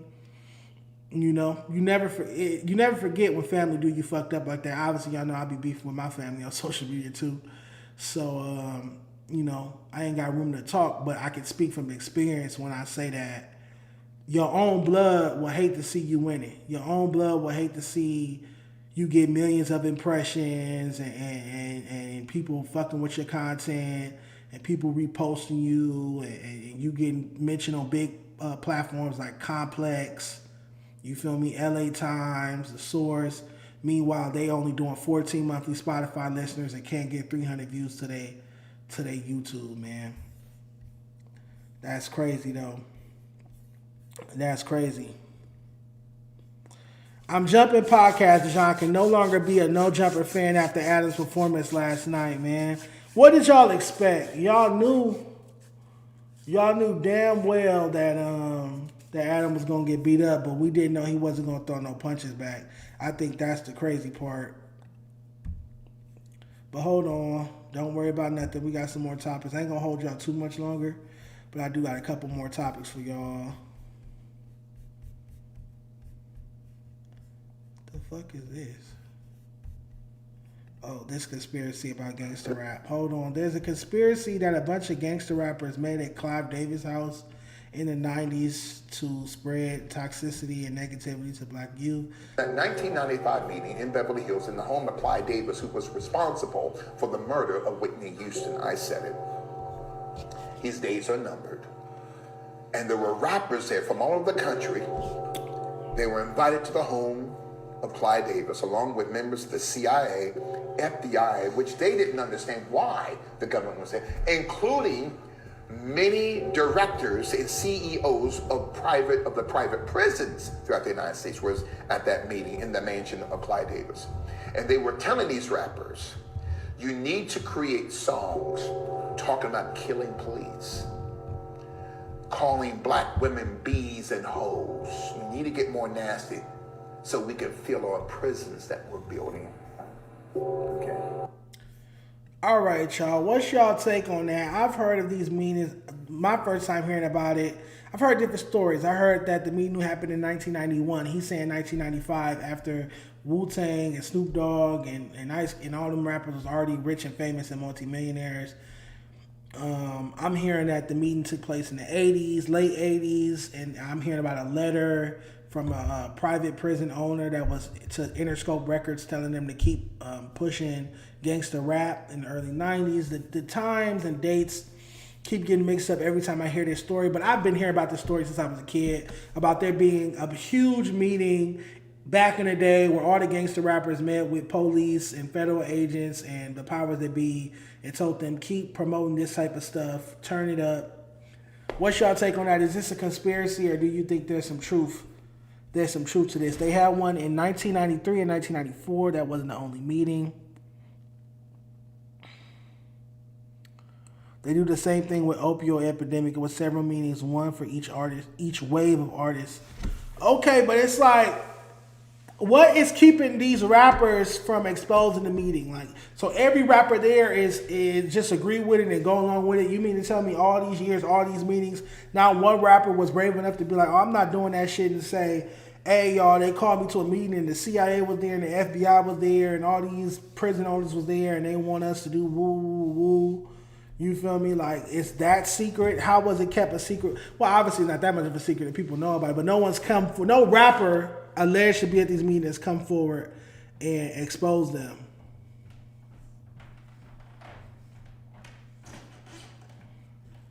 This dumb, you hear about it from the artist by now. That's what I'm saying. At least one rapper would have said, hey, I was in a meeting with XYZ.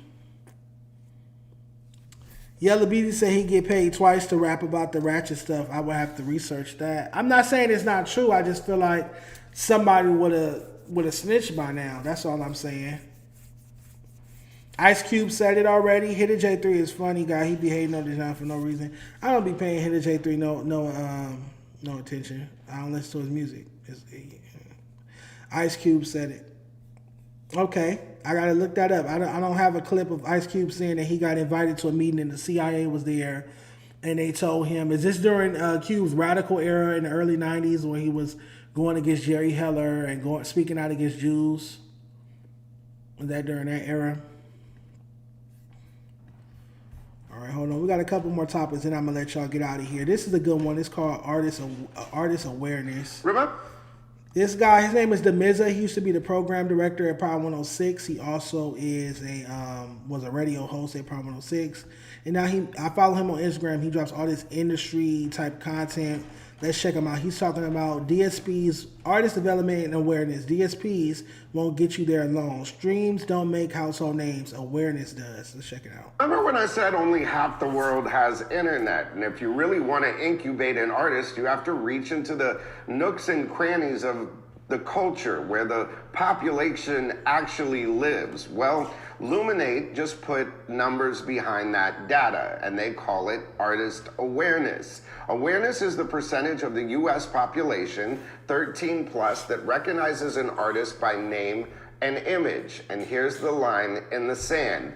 40% awareness is the difference between popular and a household name. Okay. Here's the part nobody wants to hear. Streams alone cannot get you there. Artists who live almost entirely on DSPs often have lower awareness than their number suggests. Morgan Wallen, for instance, dominates streaming, yet sits at 37% Awareness, huge, but still not technically a household name. Why?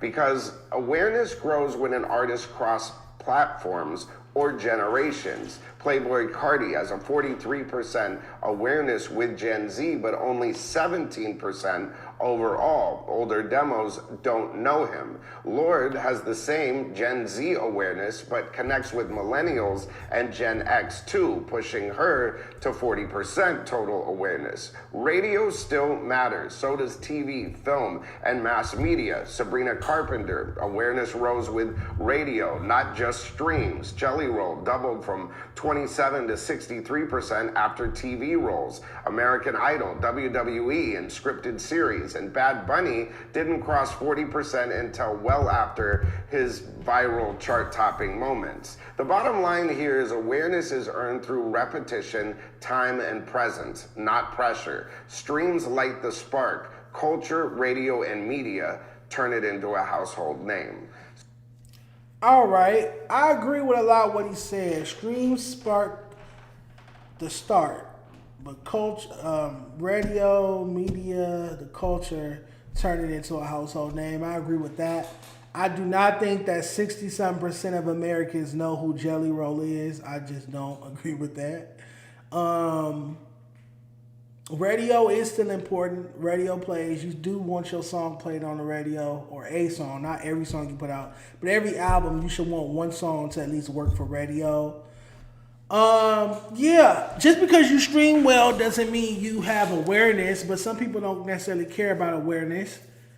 But I agree with him. There's a lot of artists that have crazy Spotify numbers and crazy streams, but I don't know who they are.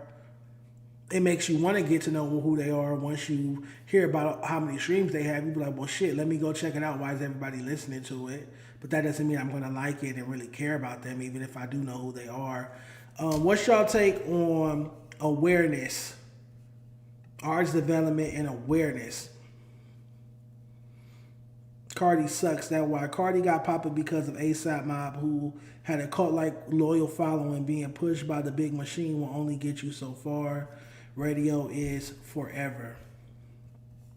I just thought that was an interesting take. I think it is important to realize that you can't just put music on streaming platforms and think that's enough. You have to do the radio game. You have to tour. You have to have merch.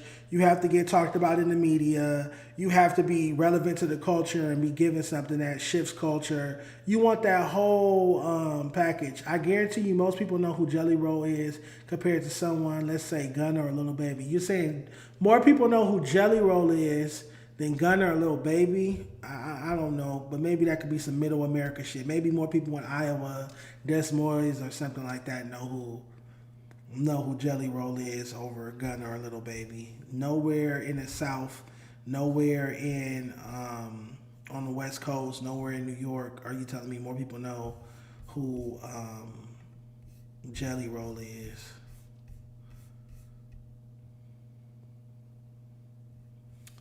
All right, let's check this one out. This is from Simba. He's saying that rappers need to stop rapping about designer brands, and he explains why. Let's check it out. You gotta stop rapping about Gucci in 2026, okay? Niggas gotta stop the Gucci to my head, to my feet. I rock Louis V in my sleep when I'm weak. Like, we gotta stop. We gotta stop this shit. It's done. All right, it's over with. The classism, I'm better than you because my purse is more expensive. It's over with. It's over. It's over. We're in a time now where people want to know, what the fuck can I learn from you? What the fuck can I take from you to apply to my every goddamn day life to make my life better than what the fuck it currently is? Niggas is tired of hearing about your perfect life that they can't participate in. I'm sorry. We don't want to hear Gucci, Louis, Prada no more. I want to hear about your 401k, nigga. We got... All right, I'm not mad at Simba. I'm not mad at that take. He's made a lot of great points on these streams he be doing on whatever platform he's using, but I be seeing it on Instagram all the time.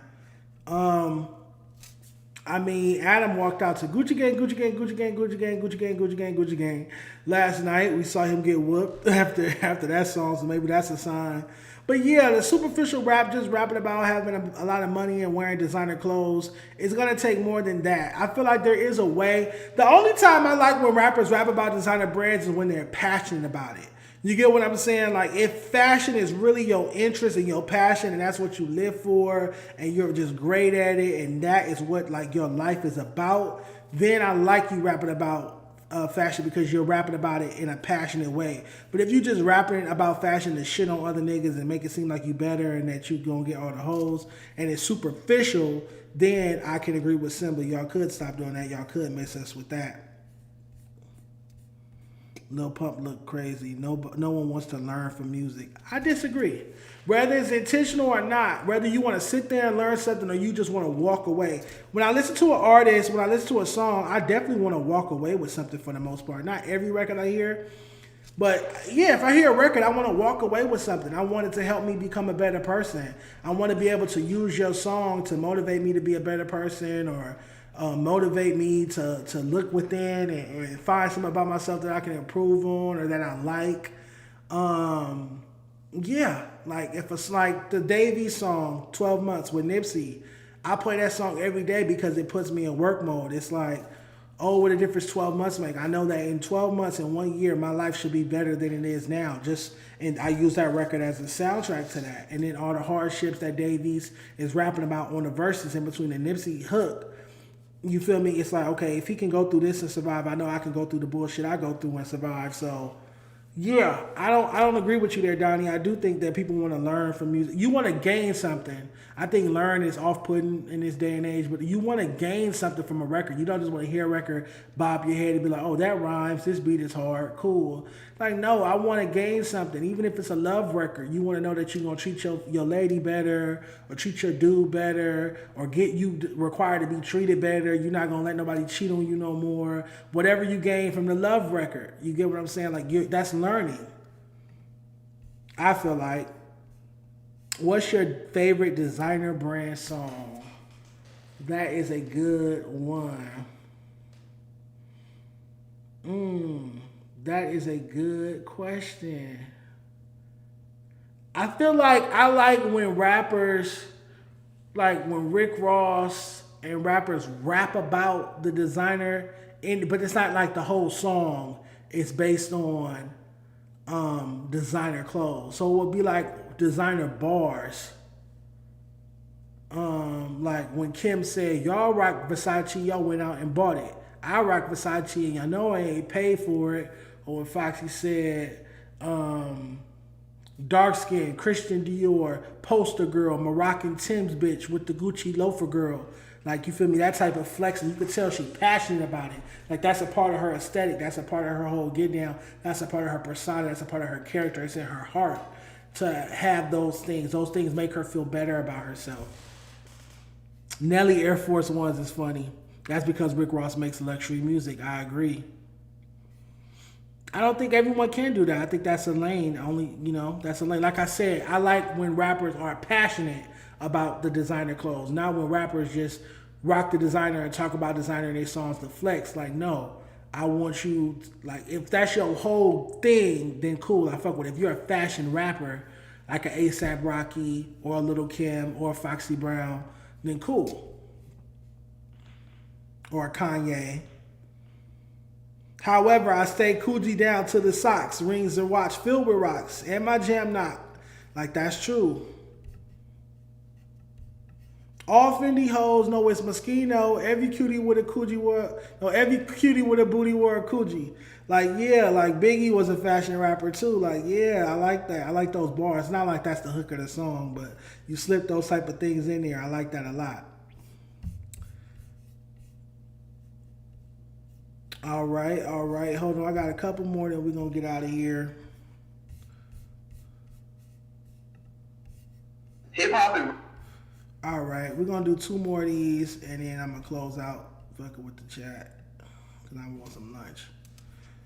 This is Styles P from the Lock saying that there's a difference between hip hop and rap. Do y'all agree with him? Let's check it out. Rap is not the same shit, and I think a little often confuses that. Rap is worrying about what's on the charts, worrying who sold what, worrying about who's doing this and who's doing that. Hip hop, that's part of the culture too, but hip hop is the way I walk, talk, eat, sleep, hang with my homeboy, talk about this music, how we go to the party, how we drove there, how we went home. But hip hop is a way you live. It's a lifestyle. It's not some shit you just talk frivolous shit about your homeboy and gossipy shit. That's rap. Hip hop is something you live and breathe every single day. Hip hop is something, not the song that's sung in the car commercial.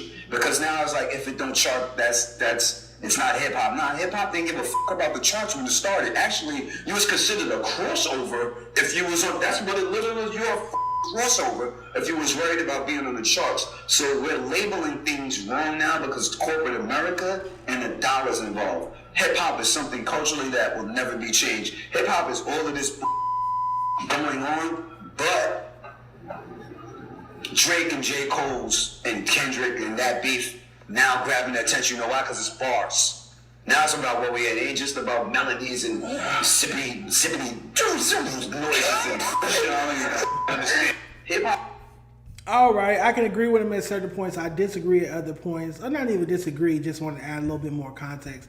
Like when you say like charting makes you less hip hop and that's considered just crossover. Like I remember Biggie saying like, niggas got some audacity. You sold 1 million, now you half of me. Get off my dick, kick it bitch, check my pitch.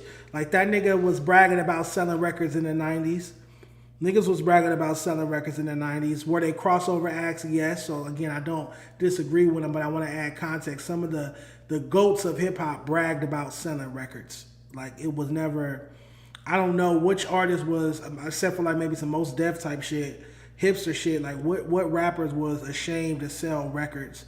I do remember, not remember because I wasn't there, but I do know that in early hip hop days in the 70s, there were a lot of artists that were hesitant to record records whatsoever. Hip hop was something that you pulled up to a park or pulled up to a venue, perform, battle, perform your song, and then went home.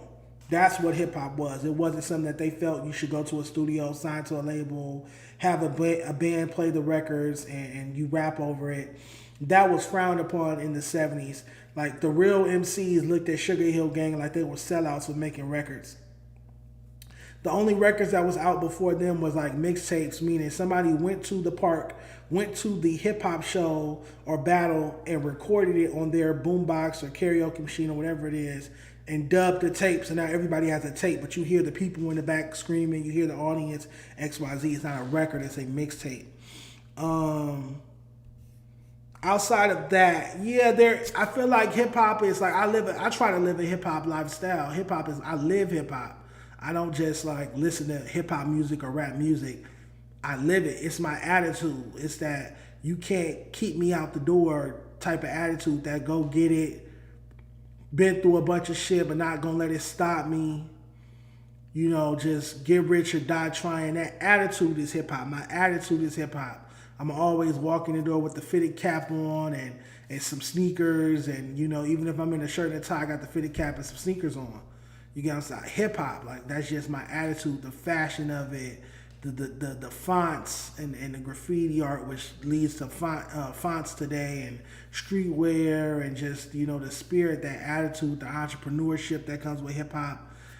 Oh man, I love it. I can go on all day long.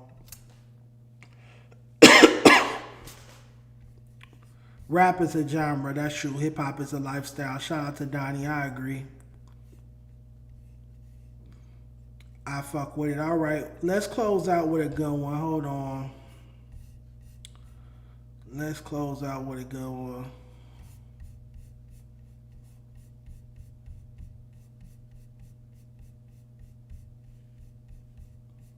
Shout out to We Starving. He's watching. He's supporting. Shout out to We Starving.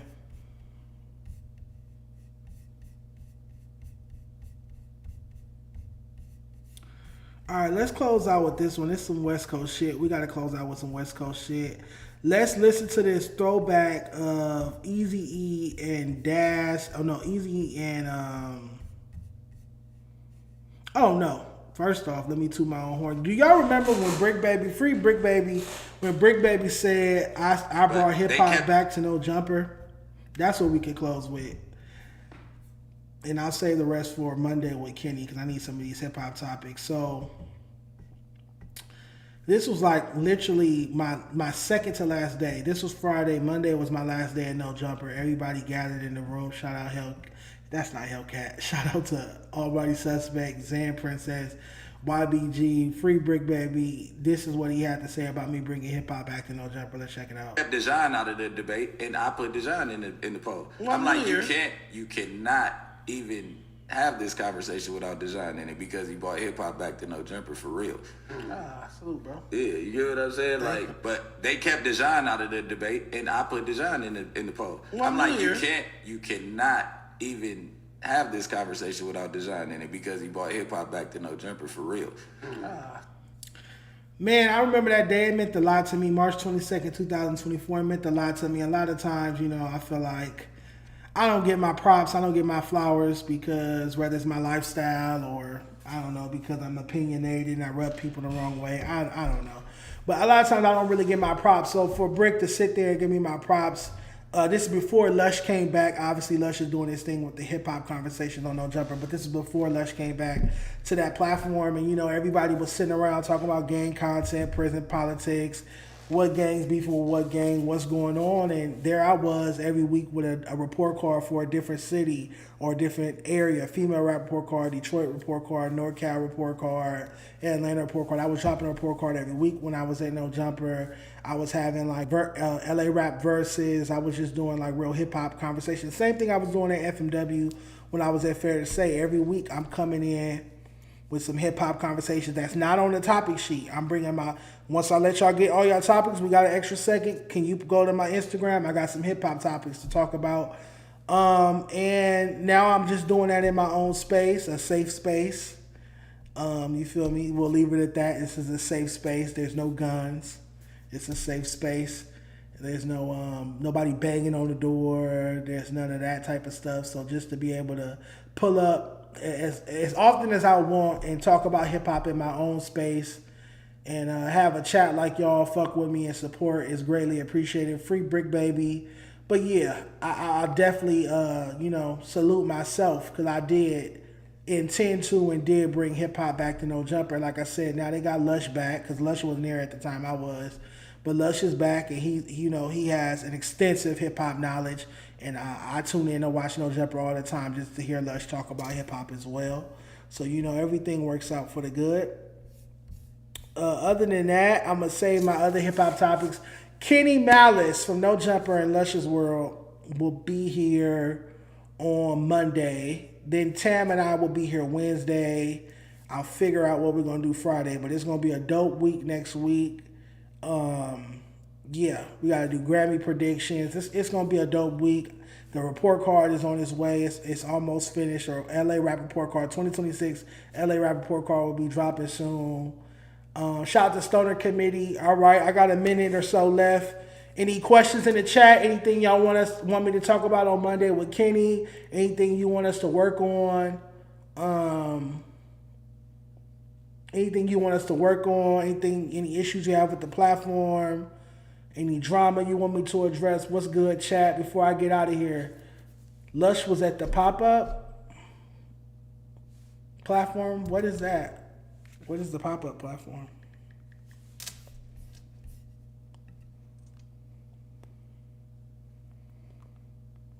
Oh man, we starving to already clipped us. The Fade guy reacts to Adam23's ass whooping.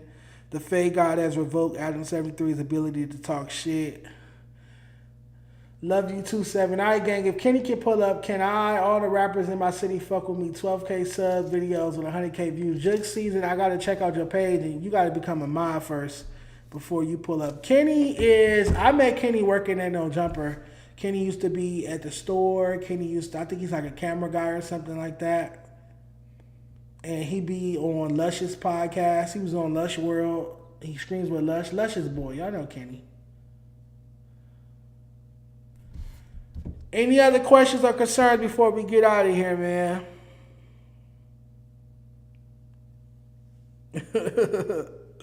YBG funny. ODM Sim was at the pop-up platform too. The pop-up lasted like a month. What the fuck is the pop-up? What are y'all talking about? Y'all funny, man. All right, y'all. Y'all ain't got no questions for me. I got to piss and I'm hungry. I'm going to get out of here. Stoner Committee 7, OTB Donnie. Greatly appreciate it. I will catch you guys on Monday, 5 o'clock. That's our new start time, 5 o'clock. Peace.